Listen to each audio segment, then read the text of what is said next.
Jai Ma Sarde students, welcome to my channel Riddhi Tutorial Classes. Today I am going to start my video and discuss about what is scientific management, scientific principle of management. Okay, तो scientific principle of management जो है वो Frederick Winslow Taylor ने दिया था। तो Taylor क्या थे कि वो एक वर्कर के पोस्ट पे काम करते थे। वर्कर के पोस्ट पे काम करते हुए वो इतने ऊंचे पोस्ट पे गए, वहाँ उसी कंपनी में मुख्य इंजीनियर बन गए।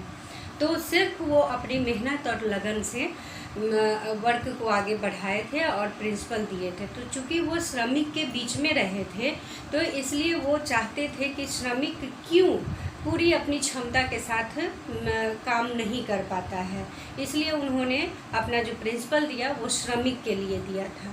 ठीक है, तो आगे हम चलते हैं बोर्ड की ओर। साइंटिफिक मैनेजमेंट वैज्ञानिक प्रबंध क्या कहता है कि scientific management attempts to eliminate wastes to ensure maximum production at minimum cost. मतलब वैज्ञानिक प्रबंध का जो मेन उद्देश्य था वो क्या था कि वैज्ञानिक प्रबंध का प्रयास अवयवों को खत्म करके न्यूनतम लागत पर अधिकतम उत्पादन सुनिश्चित करने का रहता है। ठीक है, तो इसको पहले हम देख लेते हैं कि किसने इसको दिया है, वैज्ञानिक प्रबंध को किसने दिया है। तो वैज्ञानिक प्रबंध जो एक आधुनिक नवीन विचारधारा है जिसके जन्मदाता है फ्रेडरिक विंसलो टेलर, जिसको हम FW टेलर के नाम से भी जानते हैं। टेलर एक ऐसे व्यक्ति का नाम है जो थोड़े समय में ही एक साधारण वर्कर से मेन इंजीनियर के पद पर पहुंचे थे। सन 1878 में ये एक श्रमिक के रूप में अमेरिका की मिडवेल स्टील कंपनी में भर्ती हुए और अपनी लगन एवं मेहनत के कारण 6 वर्ष में ही सन 1884 में इसी कंपनी में मुख्य इंजीनियर के पद पर पहुंच गए थे। इस ड्यूरेशन में ही टेलर ने अनेक प्रयोग किए और यह पाया कि श्रमिक को जितना काम करना चाहिए वह उससे बहुत कम करता है। इस समस्या को दूर करने के लिए उन्होंने अनेक सुझाव भी दिए थे और अंततः प्रबंध को एक वैज्ञानिक रूप दे दिया था। और सन 1903 में उनका एक शोध पत्र कारखाना प्रबंध शॉप मैनेजमेंट के नाम से प्रकाशित हुआ था, पब्लिश हुआ था, जो पब्लिक के बीच में आया था। और सन 1911 में इनकी वैज्ञानिक प्रबंध के सिद्धांत नामक पुस्तक प्रकाशित हुई, जिसने प्रबंध जगत में एक तरह से तहलका सा मचा दिया था। मतलब इतना बढ़िया उनका था कि श्रमिक किस तरह से अपनी पूरी इफ़िशियंसी से वर्क करे, इसके लिए टेलर ने प्रिंसिपल दिया था। तो according to Taylor 4 principles of scientific management, scientific management का 4 प्रिंसिपल है जो टेलर ने दिया था, जिसमें फर्स्ट कहता है विज्ञान न कि रूढ़िवादिता, science not rule of thumb. ये सिद्धांत क्या करता है कि Taylor believed that there was only one best method to maximise efficiency. This method can be developed through study and analysis. Okay, the method so developed should substitute rule of thumb throughout the organization. Scientific method involved investigation of traditional method through work study, unifying the best practices and developing a standard method which would be followed throughout the organization. ठीक है, तो ये सिद्धांत इस बात पर जोर देता है कि पुरानी पद्धतियों को नहीं अपनाते रहना चाहिए, बल्कि हर समय नए नए प्रयोग द्वारा नवीनतम पद्धतियों की खोज करके अपने काम को सरल बनाने का प्रयत्न करना चाहिए। मतलब जैसा कि हम जानते हैं कि विज्ञान हमेशा क्या करता है, रिसर्च करते रहता है। विज्ञान एक ही चीज़ को मान के नहीं चलता है कि मतलब ये रूल ऑफ थंब हो गया। ये हमेशा टेक्नोलॉजी चेंज होते रहता है और रिसर्च भी विज्ञान में हमेशा होते रहता है, तो वो हमेशा चेंज होते रहता है। ठीक है, सेकेंड आते हैं समन्वय मैत्री न कि मतभेद, हार्मोनी नॉट डिस्कार्ड। इसमें क्या कहता है, जैसा कि ये पॉइंट देखकर ही पता चल रहा है कि मैत्री मतलब कि जो भी वर्कर है या टॉप लेवल के हों या मिडिल लेवल के हो या लोअर लेवल के हो, वो तीनों के बीच में एक मैत्रीपूर्ण सहयोग होना चाहिए, मैत्रीपूर्ण संबंध होना चाहिए, न कि उनके बीच में मतभेद होना चाहिए।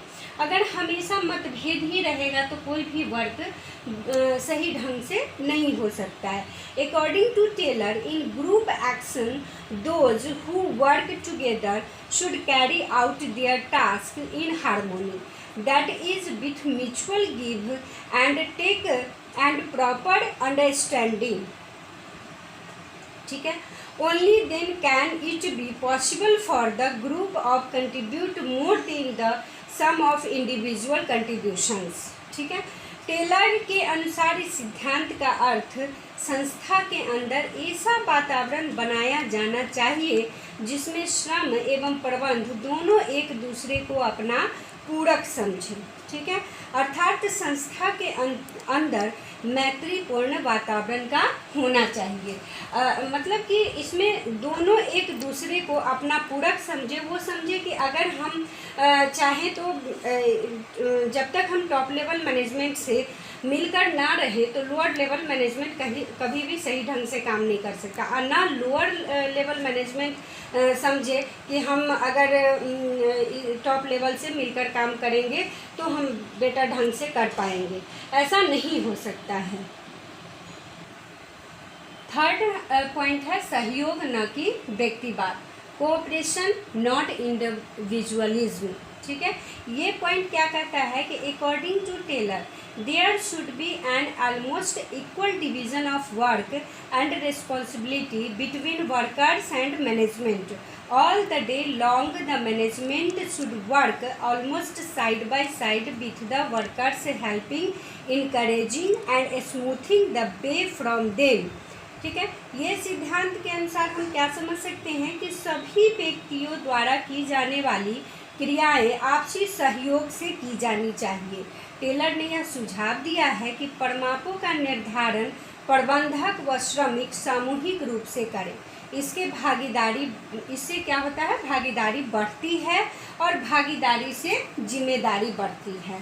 तो इसमें क्या कहता है कि मतलब कोई भी जो वर्क हो रहा है, काम हो रहा है, उसको समझे कि ये मेरा काम है, ना कि समझे कि ये संस्था का वर्क है। जब भी समझ लिया जाएगा कि संस्था का वर्क है तो वहाँ पे काम सही ढंग से नहीं हो सकता है। इसलिए ये पॉइंट क्या कहता है कि सहयोग न कि व्यक्तिवाद। ठीक है, और नेक्स्ट पॉइंट है, चौथा और लास्ट पॉइंट है कि प्रत्येक व्यक्ति का उसकी अधिकतम कुशलता एवं सफलता तक विकास, development of each and every persons to his her greatest efficiency and prosperity. ठीक है, इसमें क्या कहता है कि according to this principle the efficiency of each and every person should be taken care of right from his her selection. A proper arrangement of employees training should be taken care of. Each and every employee should be given work according to his ability and interest. तो ये सिद्धांत क्या कह रहा है कि ये सिद्धांत कहता है इसके अनुसार प्रत्येक व्यक्ति की कुशलता के स्तर पर उसके चयन से ही ध्यान दिया जाना चाहिए। सभी के लिए उपयुक्त प्रशिक्षण की व्यवस्था की जानी चाहिए। यह भी ध्यान रखा जाना चाहिए कि प्रत्येक व्यक्ति को उसकी रुचि तथा योग्यता के अनुसार ही काम सौंपा जाए। मतलब ये वही बात हो गया जो division of work Henry Fayol का है, उसमें कहा गया है कि काम इस तरह से बांटा जाना चाहिए कि जिस व्यक्ति को, जिस एम्प्लॉय को जिस चीज़ में ज़्यादा अनुभव है, ज़्यादा उसमें उसको मन लगता है, ज़्यादा इंटरेस्ट है, उसकी एफिशिएंसी उसमें है, तो उस वर्क को उसको मिलना चाहिए। तो वही चीज़ ये पॉइंट कह रहा है कि प्रत्येक व्यक्ति का उसकी अधिकतम कुशलता एवं सफलता तक विकास होना चाहिए। तो इस तरह से ये वैज्ञानिक प्रबंध का 4 प्रिंसिपल है जो दिए थे किसने, टेलर ने। अब आते हैं, बात करते हैं वैज्ञानिक प्रबंध की विशेषताएं क्या क्या हैं। वैज्ञानिक प्रबंध की ये 5 विशेषताएं हैं। पहला कहता है यह एक व्यवस्थित विचारधारा है। It is a systematic approach. इसमें क्या कह रहा है कि वैज्ञानिक प्रबंध एक व्यवस्थित विचारधारा है, अर्थात जहाँ इसका प्रयोग किया जाता है वहाँ प्रत्येक काम वैज्ञानिक अथवा व्यवस्थित ढंग से किया जाता है। ठीक है, यह पूर्ण मानसिक क्रांति लाती है। It brings complete mental change. इसमें हम क्या कर सकते हैं कि मेंटल चेंज मतलब दिमागी परिवर्तन। वैज्ञानिक प्रबंध द्वारा संस्था के स्वामियों एवं श्रमिकों दोनों में पूर्ण मानसिक परिवर्तन आता है। दोनों ही पक्ष अधिक लाभ का पीछा करने की अपेक्षा अधिक व बढ़िया उत्पादन का पीछा करने लगते हैं। अर्थात उन्हें यह बात समझ में आ जाती है कि अधिक व बढ़िया उत्पादन से लाभ स्वतः ही बढ़ जाएगा, जिससे दोनों का हित होगा। तो ये क्या कहलाता है? मानसिक क्रांति कहलाता है। थर्ड कहता है यह परंपरागत प्रबंध का विरोधी है। It discard the traditional management. इसमें क्या कह रहा है कि वैज्ञानिक प्रबंध की विचारधारा परंपरागत प्रबंध को पूरी तरह क्या करता है? अस्वीकार करता है। वो बिल्कुल इसको नहीं मानता है। इसके अनुसार पुरानी पद्धतियों को छोड़कर नई पद्धतियों को अपनाना चाहिए। ऐसा करने से श्रमिकों की कार्यकुशलता में वृद्धि होती है। मतलब ये कहना चाहता है कि नया नया जब टेक्नोलॉजी आ जाए तो उसको तुरंत लागू कर देना चाहिए, जबकि परंपरागत क्या कहता है कि जो परंपरा से चला आ रहा है उसी को लेकर चलना चाहिए। इसीलिए ये क्या कहता है, वैज्ञानिक प्रबंध जो है वो परंपरागत प्रबंध का विरोधी होता है। ठीक है, इसके अंतर्गत नियमों का कठोरता से पालन करना होता है। It requires strict observance of rules. मतलब वैज्ञानिक प्रबंध के अंतर्गत नियमों का कठोरता से पालन किया जाना जरूरी है, क्योंकि इसमें सभी नियम गहन जांच के बाद ही बनाए जाते हैं। इसलिए उनमें गलती की उम्मीद नहीं के बराबर होती है, क्योंकि ये तो रिसर्च के द्वारा इसका प्रिंसिपल बनाया जाता है। तो इस प्रिंसिपल को गलत होने की संभावना बिल्कुल ना की बराबर होती है। इसीलिए कहता है कि इसके अंतर्गत जो भी नियम बने उसका कठोरता से पालन होना चाहिए। यह बड़ी संस्थाओं के लिए अधिक उपयोगी होता है।